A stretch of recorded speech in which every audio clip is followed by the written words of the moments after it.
Pessoal, tudo bom com vocês?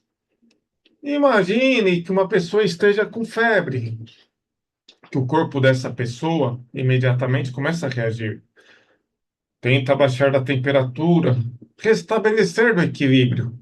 Agora, imagina que a mesma pessoa recebeu uma notícia muito triste, ou passou por um momento de angústia ou grande raiva, um profundo desânimo.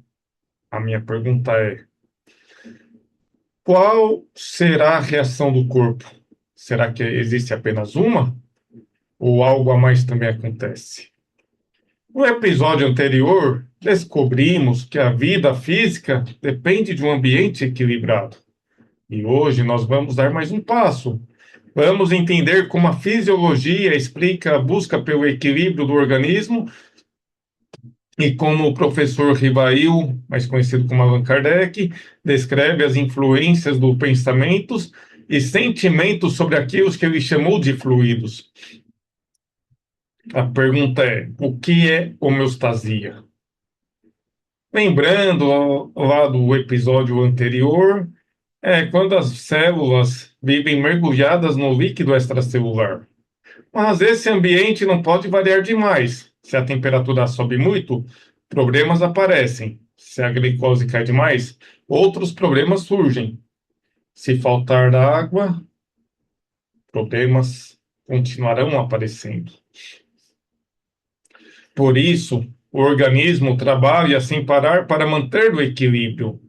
É isso que nós chamamos de homeostasia. O corpo está constantemente corrigindo desvios. É quase como um capitão ajustando o leme de um navio durante uma tempestade. O objetivo não é deixar tudo parado, é manter tudo funcionando dentro de limites seguros. Agora, pensemos em uma situação comum. Vocês já perceberam como as emoções intensas afetam o corpo? Quando sentimos medo, o coração acelera, as mãos soam, a respiração muda, o estômago reage.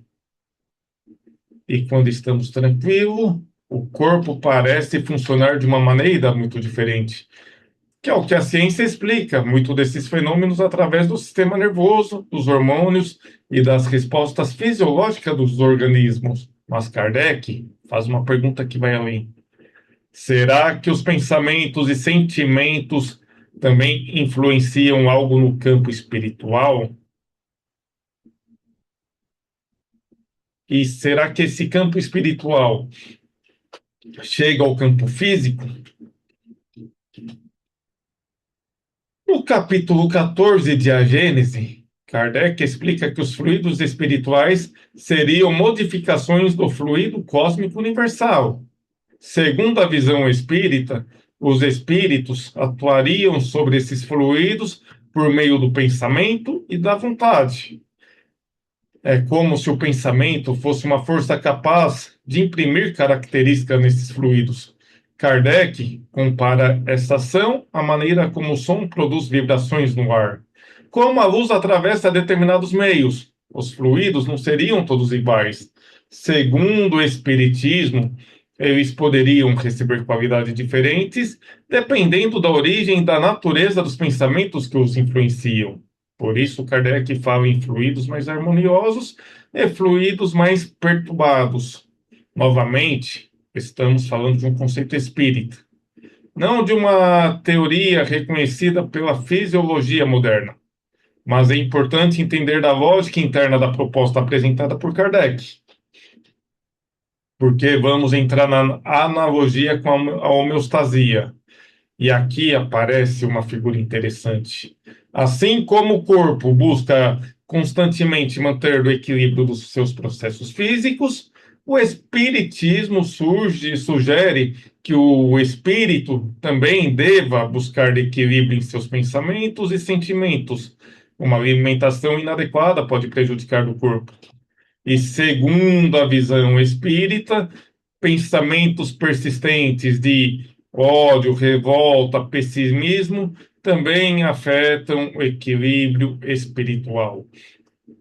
E da mesma forma que existe a higiene física, Kardec e também a Joana de Ângeles, a irmã Cidra Dufaux, entre outros, convidam a refletir sobre a existência de uma espécie de higiene mental e moral.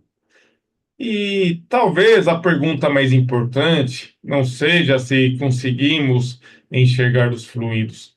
A pergunta talvez seja outra. Que tipo de pensamentos estamos cultivando diariamente? Porque, independentemente da crença de cada um, ninguém duvida que pensamentos influenciam comportamentos. Comportamentos influenciam hábitos. E hábitos transformam as vidas. E é sobre isso que vamos falar no próximo episódio. Porque se o pensamento pode influenciar os fluidos, segundo Kardec, o que exatamente é o pensamento?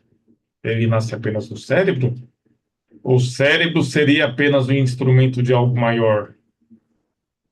É isso que vamos investigar no próximo episódio de Ciência com Kardec. Meu nome é Emerson e até a próxima. Muito obrigado. Curtam, comentem e, se quiserem, compartilhem. Até a próxima.